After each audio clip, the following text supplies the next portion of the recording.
आज हम सीखेंगे, जैसे कि मैंने बताया था कल की क्लास के अंदर, आज हम एक्सरसाइज शुरू करने वाले हैं। एक्सरसाइज है हमारी 3.1 मैट्रिक्स की। तो देखो आज हम कुछ एनसीईआरटी के सॉल्यूशन करेंगे। तो देखो कैसे मैट्रिक्स को सॉल्व किया जाता है तो समझते हैं। तो पहला क्वेश्चन देखो क्या लिखा हुआ है, तो समझो पहला क्वेश्चन। तो पहला क्वेश्चन है आपके पास, दोस्त समझो, इन द मैट्रिक्स ए आपको एक मैट्रिक्स गिवन कर रखा है।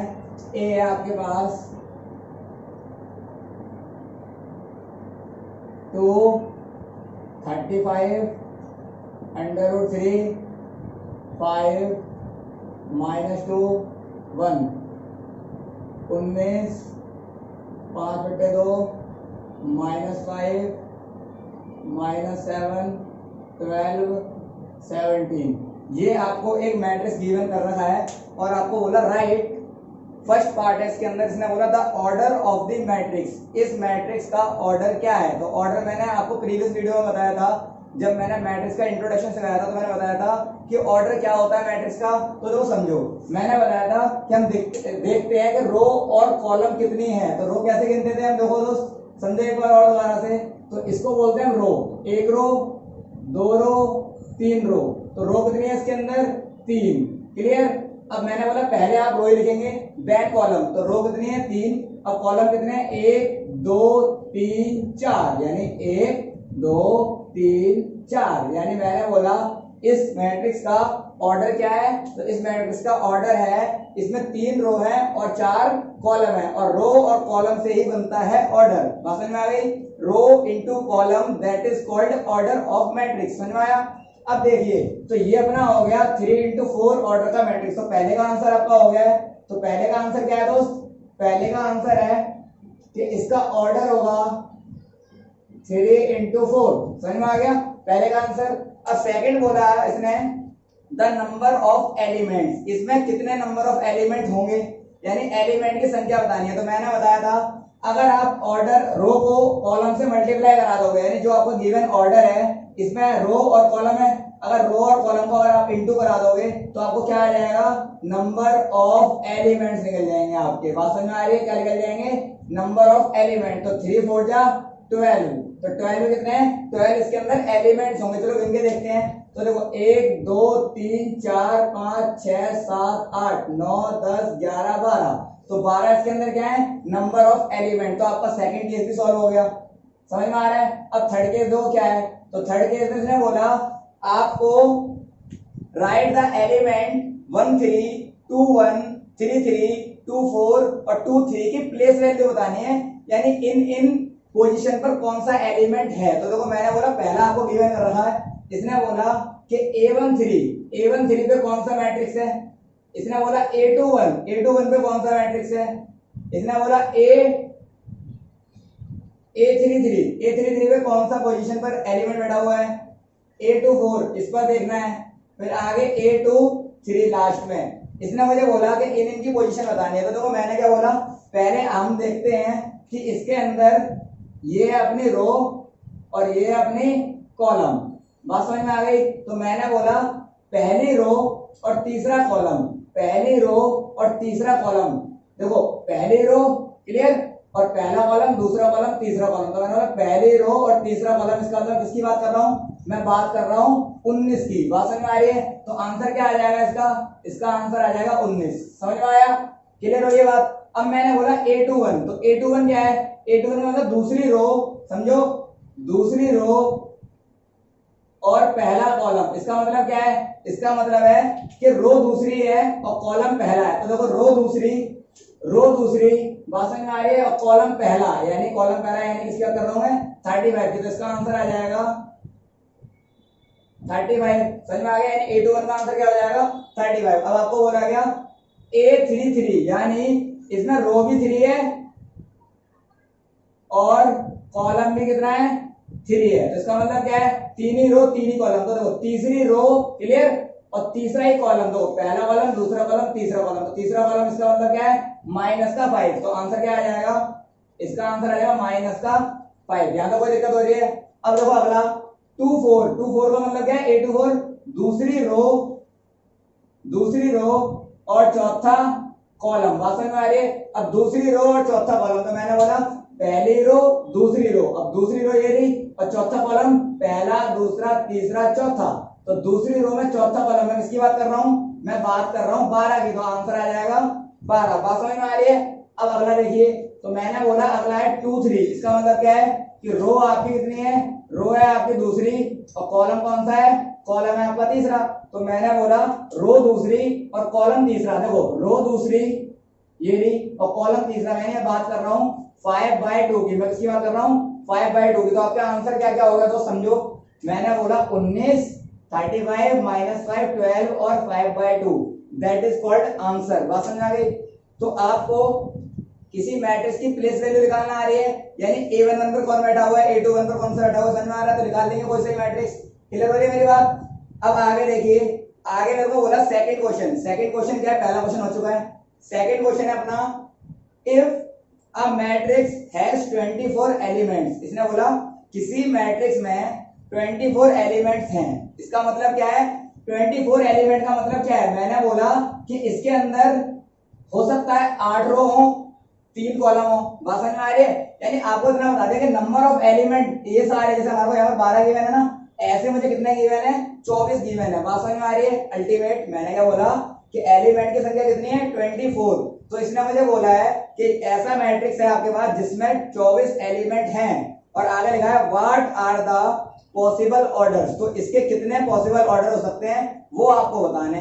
तो कितने पॉसिबल ऑर्डर होंगे, तो मैंने बोला कितनी रो हो सकते हैं, कितने कॉलम हो सकते हैं, आप अपने हिसाब से बताना है। तो मैंने बोला बहुत सिंपल तरीका बनाने का, तो जो समझते हैं। मैंने बोला क्वेश्चन नंबर सेकंड, आपको हिंट दिया क्वेश्चन ने कि 24 क्या है, इसमें एलिमेंट्स हैं 24, तो इसके अंदर दोस्त एलिमेंट है। अब इसने बोला इसके क्या क्या पॉसिबल ऑर्डर हो सकते हैं। तो देखो मेरी बात समझो, यहाँ सॉल्यूशन की बात हो रही है, अब सॉल्यूशन करते हैं। मैंने बोला हो सकता है इसके अंदर एक रो हो और 24 एक रो हो और 24 कॉलम हो। बात समझ में आ रही है। ये कौन सा मैट्रिक्स हो गया, रो मैट्रिक्स, बताया था मैंने इंट्रोडक्शन वाली क्लास में। तो इसमें एक रो है और 24 कॉलम है, हो नहीं सकता। जैसे मैंने बोला फॉर एग्जांपल, समझो मेरी बात को, तो मैंने एग्जांपल देखो कैसे दिया।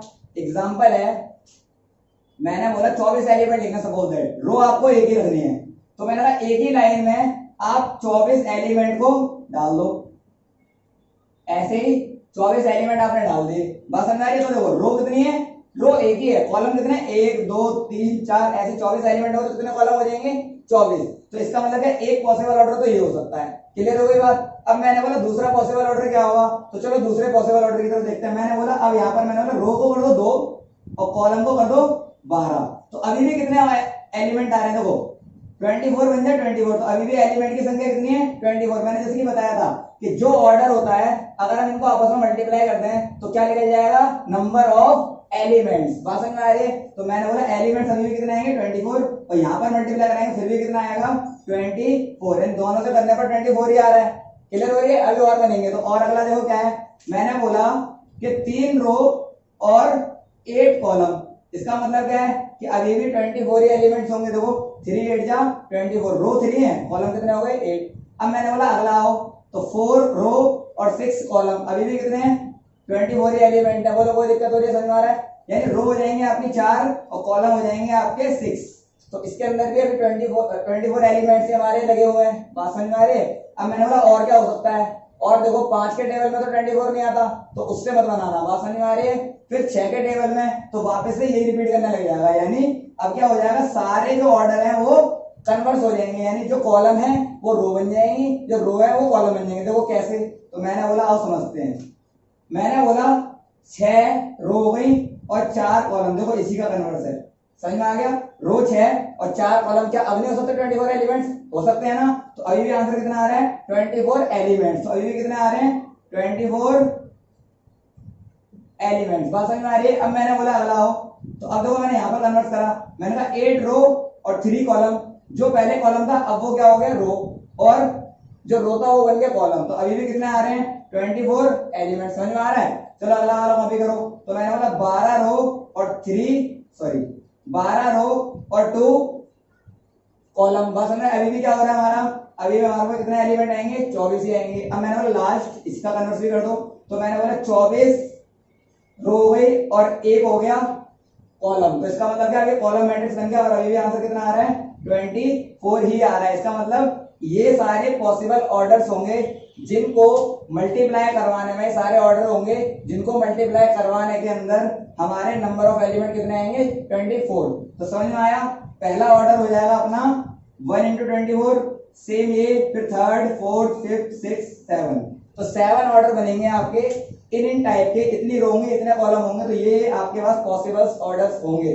बात समझ में आ रही है, जिसमें 24 एलिमेंट्स होंगे। क्लियर हो गई वाली बात। अब ऐसे ही इसने मुझे बोला तो बताइए 13 एलिमेंट वाला ऐसा कितने मैट्रिक्स बन सकते हैं, मतलब कितने पॉसिबल ऑर्डर हो सकते हैं 13 वाले के। तो देखो मैंने बोला अब 13 वाले के कैसे चलेंगे, तो मेरी बात समझते हैं। देखो मेरी बात समझो, 13 अपने टेबल में आता, पहली बात तो ये है। तो मैंने बोला देखो समझो, एक रो और 13 कॉलम। क्लियर हो गया, 13 बन जा 13, तो अभी भी कितने एलिमेंट्स आ रहे हैं 13 ही आ रहे हैं। और मैंने बोला 13 बन जा 13, इसका मतलब अभी भी कितने आ रहे हैं हमारे दोस्त, अभी भी 13 एलिमेंट ही आ रहे हैं। देखो मैंने क्या करा, पहले रो को माना मैंने 1 और कॉलम को माना मैंने भाई बोल रहा हूँ, रो मेरा हो गया 1 और कॉलम हो गया मेरा 13। बात समझ में आ रही है। अब मैंने अगले वाले में क्या करा, जो मेरा कॉलम था उसको मैंने बोल दिया रो। बात समझ में आ रही है, तो ये हो गया रो और ये हो गया अपना कॉलम। बात समझ में आ गई। तो अभी भी एलिमेंट्स की संख्या कितनी आ रही है 13 ही आ रही है। यहाँ तक कोई डाउट है? तो ये आपका आंसर हो गया सेकंड वाले का। इसने पूछा था 24 एलिमेंट होंगे तो पॉसिबल ऑर्डर क्या होंगे, अगर 13 एलिमेंट होंगे तो पॉसिबल ऑर्डर क्या होंगे। तो मैंने आपको निकाल के बता दिया कि ये पॉसिबल ऑर्डर होंगे। बोलो समझ में आया, क्लियर। तो अब तक थर्ड क्वेश्चन समझो। थर्ड क्वेश्चन भी सिमिलरली सेकंड वाले की तरह ही है, तो आप कर सकते हैं, बोलो कोई दिक्कत नहीं है। तो आप ये वाला क्वेश्चन खुद ट्राई करना, हो जाएगा आपसे। बात समझ में आ रही है। अब क्वेश्चन नंबर 4 देखिए। तो क्वेश्चन नंबर 4 क्या है, तो इसको रफ कर दूं मैं, एक बार आप स्क्रीनशॉट ले लो, फिर मैं इसको रफ कर दूंगा। उतार लो फटाफट से, चलो मैं रफ कर देता हूं।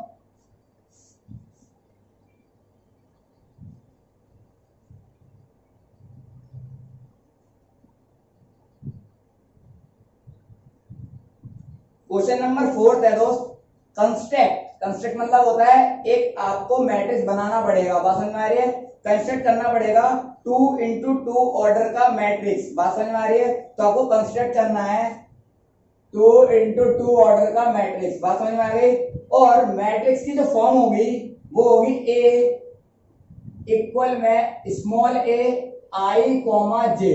सही है, A equal A I comma J, that is called matrix. ये मैट्रिक्स की फॉर्म है। इस मैट्रिक्स की फॉर्म में 2 इंटू 2 ऑर्डर का मैट्रिक्स आपको बनाना है। और आगे लिखा है whose the element are given by, और एलिमेंट क्या करने पड़ेंगे वो आपको अपने हिसाब से मानने पड़ेंगे।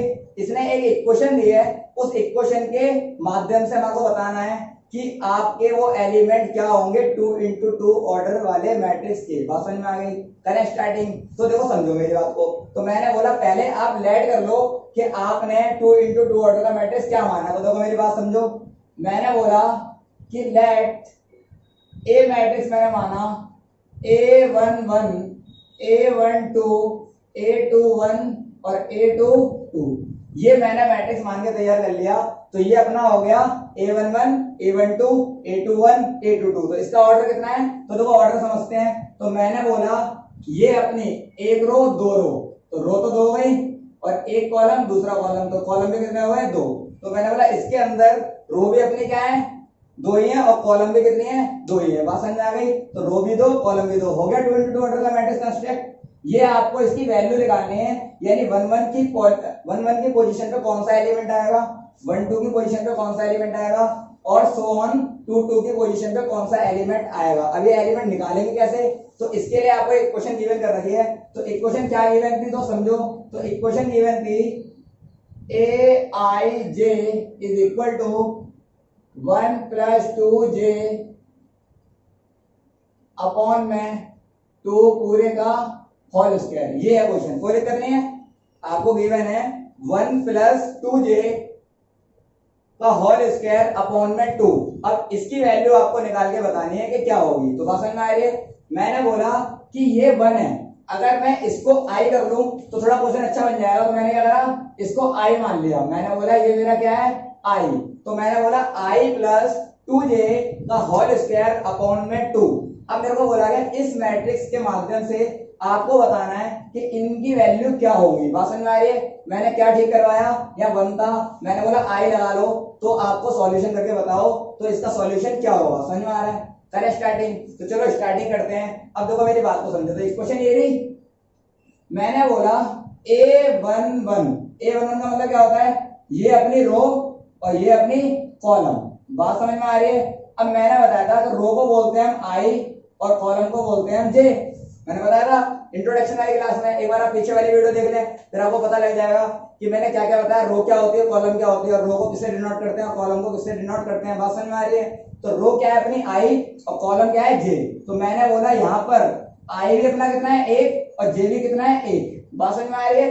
तो that is called I, that is called J. Row column, row column. बात समझ में आ रही है? इसके अंदर आपको वैल्यू पुट करनी है। तो आपको किसकी वैल्यू निकालनी थी, तो आपको वैल्यू निकालनी थी दोस्त A11 की। तो मैंने बोला A11 की वैल्यू चाहिए। इक्वेशन क्या है, यहाँ पर आओ। तो देखो जहां आई है वहां पर आपको क्या डालना है 1। तो मैंने बोला 1 प्लस 2 इंटू 1 पूरे का होल स्क्वायर अपॉन में 2। याद रखना है जो होल स्क्वायर है वो ऊपर न्यूमरेटर का ही है, तो यहाँ डिनोमिनेटर का लौटो, डिनोमिनेटर का स्क्वायर नहीं है। बात समझ में आ रही है? तो किसका स्क्वायर दे रखा है, न्यूमरेटर का। तो आंसर कितना आएगा, आइए तो सॉल्व करके दिखाता हूँ। 1 2 बन जा 2 पूरे का होल स्क्वायर अपॉन में 2। अब 1 और 2 3 का स्क्वायर करेंगे तो कितना आएगा 9 अपॉन में 2। तो पहले वाले का आंसर आ गया, यानी A11 की पोजीशन पर बैठा होगा 9/2 एलिमेंट्स। बात समझ में आ गई? इसी तरीके से मैं अगला निकालूंगा। तो मैंने बोला A12, तो आई ये रहा, जे ये रहा, वैल्यू पुट करते हैं। चलो आओ। तो आई की जगह कितना आएगा 1, जे की जगह कितना आएगा 2, तो 2 ऊपर वाले का होल स्क्वायर अपॉन में 2। याद रखना इसी इक्वेशन के माध्यम से सारी वैल्यू लिख लेंगे। तो आइए मैंने बोला 1 2 2 जा 4 पूरे का होल स्क्वायर अपॉन में 2। 4 और 1 5, और 5 का स्क्वायर कितना होता है, बात समझ में आ रही है? क्लियर? 5 का स्क्वायर कितना होता है 25। कैसे होता है देखो, 5 और इसका स्क्वायर, तो 5 को 2 बार मल्टीप्लाई करना है तो कितना आ जाएगा 25। बहुत बच्चों वाली चीजें क्लियर हो रही है? तो ये आपका आंसर आ गया 25/2। क्लियर? अब आगे देखिए अगला है अपने पास A21। तो A21 का मतलब क्या है, इस बार I कितना है 2 और J कितने हैं 1। तो मैंने कहा चलो आओ। तो I की वैल्यू कितनी आ रही है दोस्त, I की वैल्यू है 2 और 2 इंटू J की वैल्यू आ रही है 1 पूरे का होल स्क्वायर अपॉन में 2। तो कितना आ जाएगा 2 प्लस 2 बन जा 2 पूरे का होल स्क्वायर अपॉन में 2। तो 2 2 4 और 4 का स्क्वायर 16/2। कट कर देंगे तो कितना आ जाएगा 2 8 जा 16। बात समझ में आ गई? क्लियर हो रहा है? तो इसकी वैल्यू भी आपकी निकल गई। लास्ट वैल्यू निकालनी है आपको जिसका नाम है A22। तो I भी कितना है 2 और J भी कितना है 2। इसकी वैल्यू निकालो तो देखो I की जगह आ जाएगा अपना 2 और प्लस 2 इंटू J की जगह भी आ जाएगा 2 और पूरे का होल स्क्वायर अपॉन में 2। तो कितना आ जाएगा 2 प्लस 2 2 जा 4 और ऊपर वाले का स्क्वायर नीचे आएगा 2। तो यहाँ कितना आएगा 6 का स्क्वायर 36 डिवाइड बाई 2 काट दिया तो कितना आ गया 18। बोलो यहाँ तक कोई डाउट है, समझ में आ रहा है? तो मैंने बोला आंसर क्या हुआ, तो यहां पर आओ। नाउ गिवन मैट्रिक्स, जो हमने मैट्रिक्स माना था उस मैट्रिक्स की वैल्यू डाल दो। तो वैल्यू क्या आएगी A11, क्या निकला A11 निकला अपना 9/2। तो A11 की जगह आ जाएगा 9/2। फिर A12 की जगह कितना आ जाएगा 25/2। कोई दिक्कत? A21 की जगह आ जाएगा 8। देखो A21 की जगह आ गया 8। फिर A22 की जगह कितना आ जाएगा 18। तो यहाँ आ गया 18। बोलो कोई दिक्कत? That is called answer. आपको जो वैल्यू निकालनी थी 2 into 2 ऑर्डर की A मैट्रिक्स निकालना था, ये मैंने फाइंड करके बता दिया। ये आपका हो गया दोस्त आंसर। समझ में आ रहा है? क्लियर हो गई बात? ओके। तो इस टाइप के अगर आपको क्वेश्चन मिले तो कर लेंगे, बहुत सिंपल है, तो आप कर सकते हैं। बस आपको ये पता होना चाहिए कि कौन सा मैट्रिक्स कंस्ट्रक्ट करना है। अगर सपोज दैट अगर आपको ऐसे बोला जाता कि आपको कंस्ट्रक्ट करना है 3 into 2 ऑर्डर का मैट्रिक्स, यानी इसकी जगह आपको बोलता हो 3 into 2 ऑर्डर का मैट्रिक्स कंस्ट्रक्ट करना है, तो मैंने बोला इसका मतलब क्या है, इसका मतलब है 3 तो रो होनी चाहिए और 2 क्या होने चाहिए 2 होने चाहिए उसके अंदर कॉलम। बात समझ में आ गई? तो मैंने बोला रो 3 होनी चाहिए। तो इसका मतलब क्या है, मैं एलिमेंट कैसे मानूंगा, तो मैं मानूंगा A11 A12। क्लियर?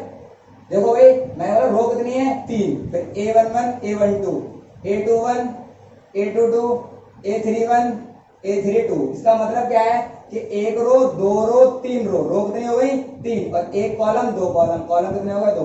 तो मैं इस टाइप वाला मैट्रिक्स बनता मेरा आंसर में, और ये वाली इक्वेशन अगर होती तो इसी इक्वेशन के अंदर इन वैल्यू को डालते और आंसर निकालते, अपना ये वाला मैट्रिक्स बनकर तैयार होता। तो मैं बोलता कि एक ही वैल्यू अपनी क्या है ये। बात समझ में आ गई? तो आपको जैसा भी ऑर्डर का मैट्रिक्स कंस्ट्रक्ट करने के लिए बोले तो आप कर देंगे, सिंपल है, हो जाएगा कि नहीं बच्चों? चलो इसको उतार लो, मैं रफ कर रहा हूँ, फटाफट से स्क्रीनशॉट ले लो इसका। आगे देखिए क्वेश्चन नंबर 5, इसको मैं रफ कर देता हूँ दोस्त।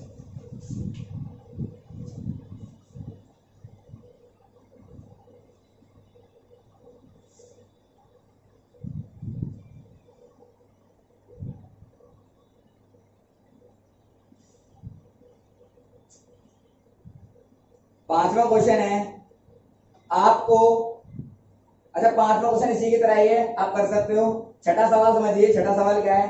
तो छठा सवाल है आपके पास, आपको मैंने बताया था प्रीवियस वीडियोस के अंदर कि इक्वल मैट्रिक्स क्या होते हैं। तो इक्वल मैट्रिक्स का मतलब मैंने क्या बताया था कि जो अपना A11 है वो A11 के इक्वल आएगा, A12 के इक्वल आएगा, A21 के इक्वल आएगा, A22 के इक्वल आएगा, अगर ये 2 into 2 ऑर्डर के मैट्रिक्स हैं।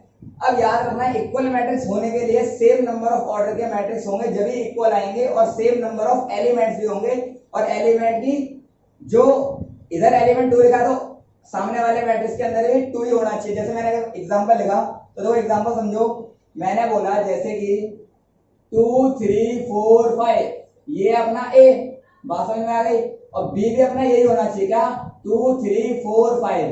अगर ये सेम एलिमेंट यहाँ दिख रहे हैं, ये भी 2 into 2 ऑर्डर का है, ये भी 2 into 2 ऑर्डर का है, और ये भी 2 into 2 ऑर्डर का है। इसका मतलब क्या है? इसका मतलब दोनों मैट्रिक्स जो है वो सेम ऑर्डर के हैं, और एलिमेंट भी इनके क्या है सेम ही है, इसलिए मैं बोलूंगा A बराबर B, दोनों मैट्रिक्स आपस में इक्वल मैट्रिक्स होंगे। तो इक्वल मैट्रिक्स समझ में आ गए।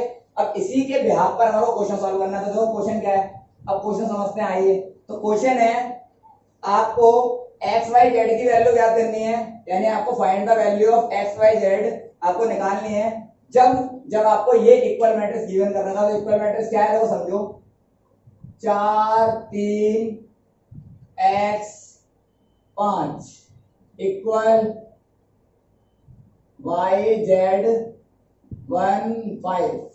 ये आपके पास वैल्यू गिवन कर रखी है, और आपको बोला कि find the value of x y z. अब आपको बोला कि आपको एक्स वाई जेड की वैल्यू ज्ञात करनी है। तो मैंने बोला इसका नाम क्या होता है दोस्त, ये भी मैट्रिक्स 2 into 2 ऑर्डर का है, और ये भी मैट्रिक्स 2 into 2 ऑर्डर का है, ऑर्डर तो दोनों के सेम है।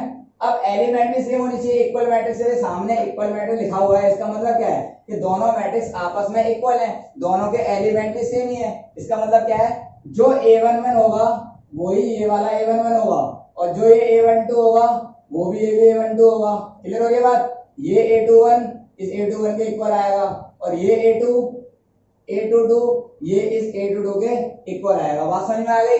अब कैसे आंसर होगा, तो चलो आंसर निकालते हैं। तो मैंने बोला y की value A11 equal to A11 required equal matrix, जो इक्वल मैट्रिक्स रिक्वायर्ड है हमारे को, बात समझ में आ रही है। तो मैंने बोला y इक्वल 4, तो y की वैल्यू निकल गई A11 इक्वल A11।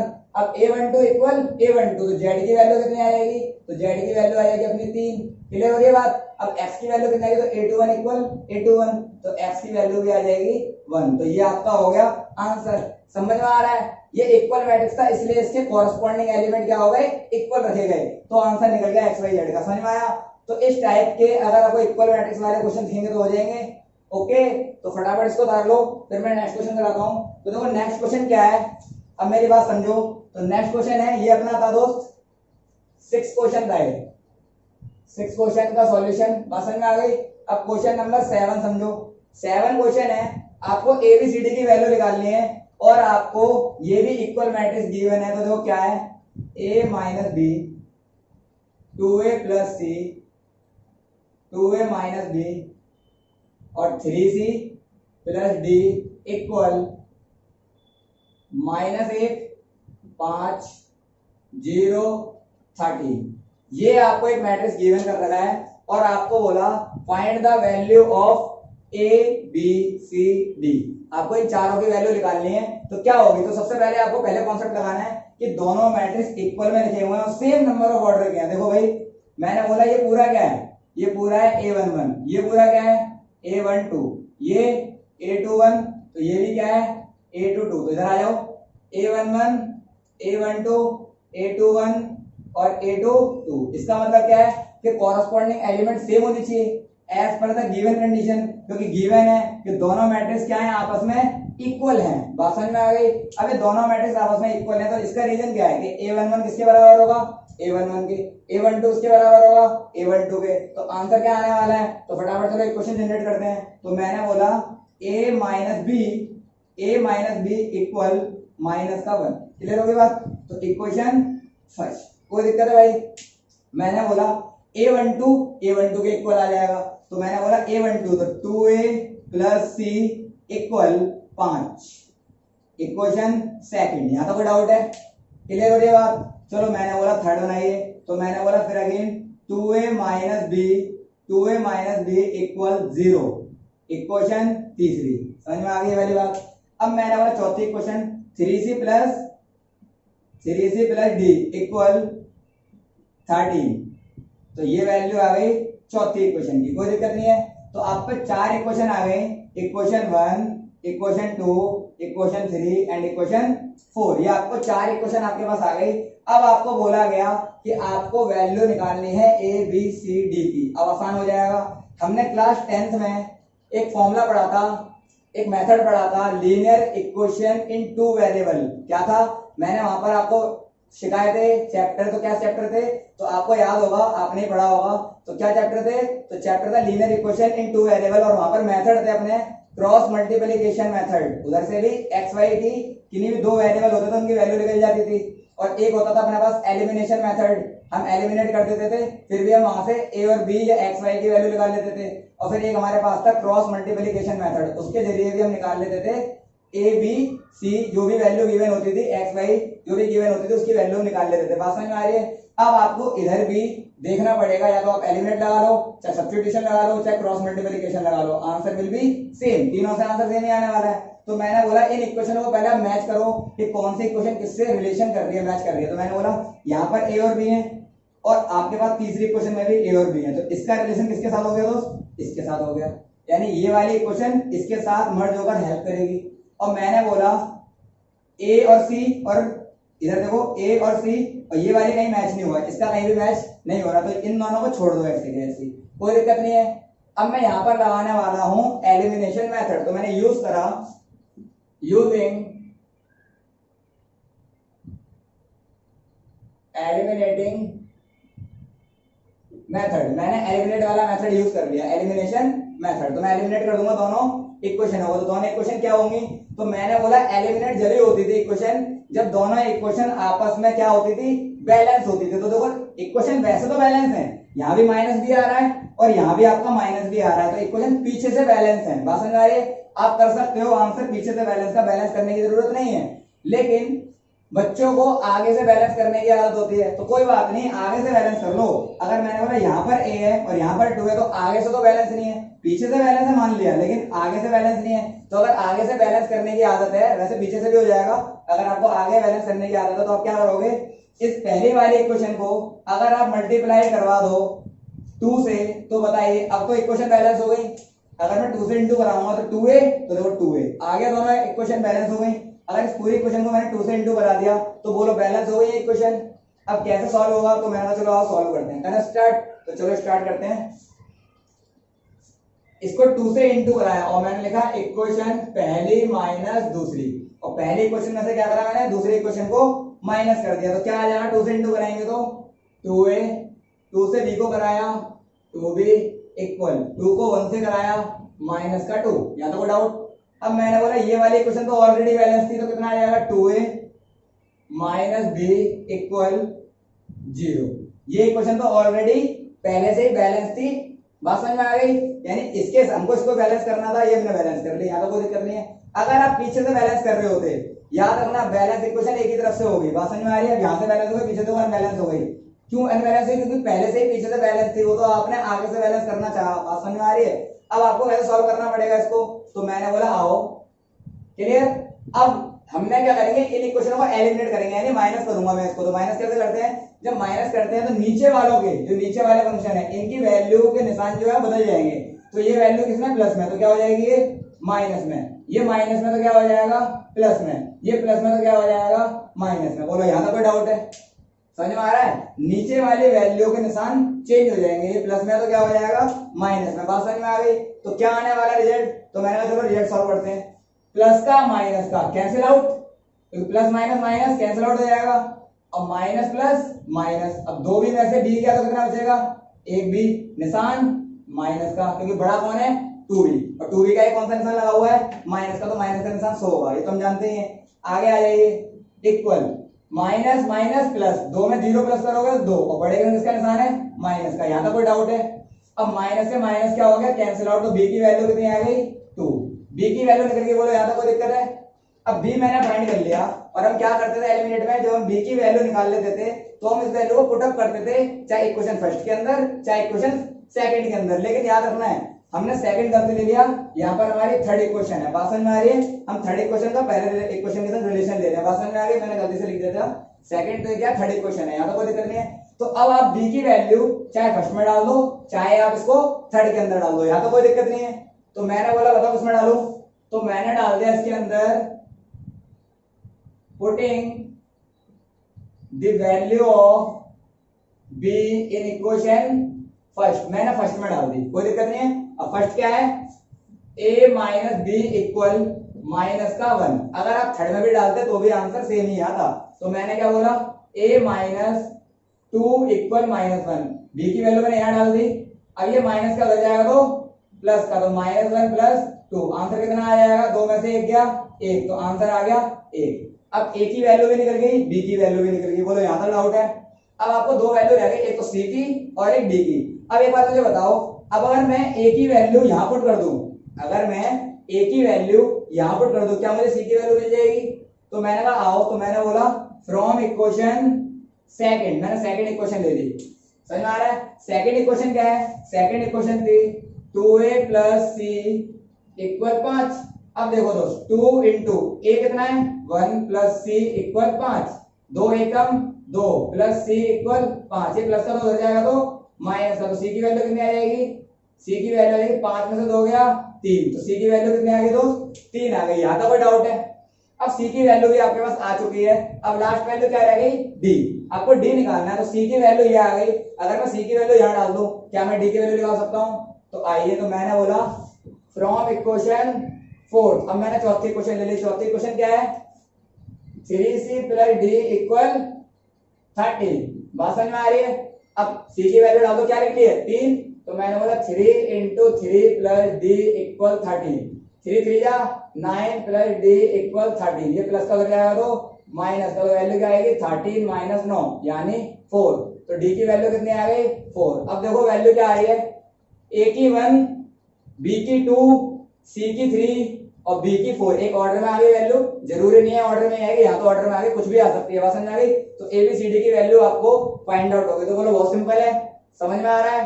क्लियर है? तो इस टाइप के क्वेश्चन हो जाएंगे अगर जब दो मैट्रिक्स आपस में इक्वल होंगे और वैल्यू फाइंड करनी हो किसी भी वेरिएबल की, x की, y की, a की, b की, c की, d की, तो वैल्यू फाइंड हो जाएगी कि नहीं हो जाएगी?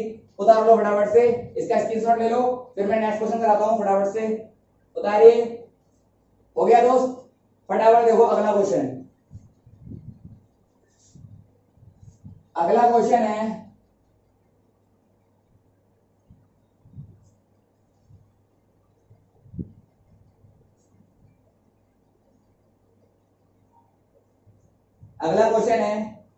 ए आपको एक मैट्रिक्स गिवन कर रखा है। अब ए मैट्रिक्स क्या गिवन कर रहा है तो समझो, एक आपको ए मैट्रिक्स गिवन कर रखा है, ए इक्वल ए आई जे, ये आपको एक मैट्रिक्स गिवन कर रखा है और इनटू में लिख रखा है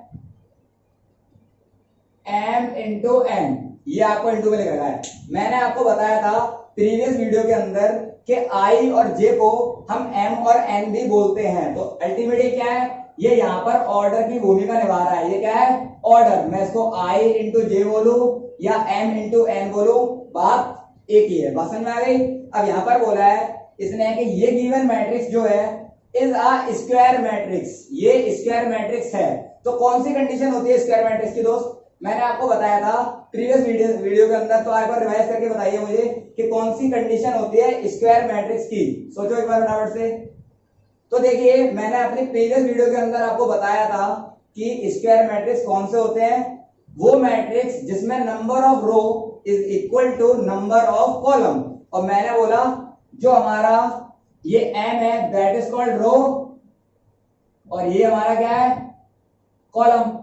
ये रो और ये क्या है? अपना कॉलम। अब मैंने बोला दोनों क्या आने चाहिए? सेम आने चाहिए, यानी इक्वल आने चाहिए। तो मैंने बोला m इक्वल टू n, जिसमें m और n आपस में इक्वल आ जाएंगे, that is called square matrix. समझ में आ गया? तो कौन सी कंडीशन आ जाएगी? जब m और n यानी रो और कॉलम आपस में इक्वल होंगे, रो और कॉलम जब आपस में क्या होंगे? इक्वल होंगे, तब ये स्क्वायर मैट्रिक्स होगा। बोलो यहां तक समझ में आ रहा है? तो आपके सारे क्वेश्चन होमवर्क में हैं जो मैंने छोड़ दिए हैं, लेकिन मैंने वही क्वेश्चन छोड़े हैं, मैंने उनका एक एक पार्ट दो पार्ट करा दिया है ताकि आपको, और मैंने सेम पार्ट छोड़े हैं, तो आपको होमवर्क करने हैं। नहीं हो तो मुझसे कमेंट में आप पूछ सकते हैं कौन सा क्वेश्चन आपसे नहीं हुआ, वो आप क्वेश्चन कर लेना, मैं बता दूंगा, कोई दिक्कत नहीं है। तो दोस्त अगली क्लास में मिलते हैं, हम करेंगे एक्सरसाइज 3.2। क्लियर है बात? तो अगली क्लास मिलते हैं दोस्तों। Thank you guys. ओके।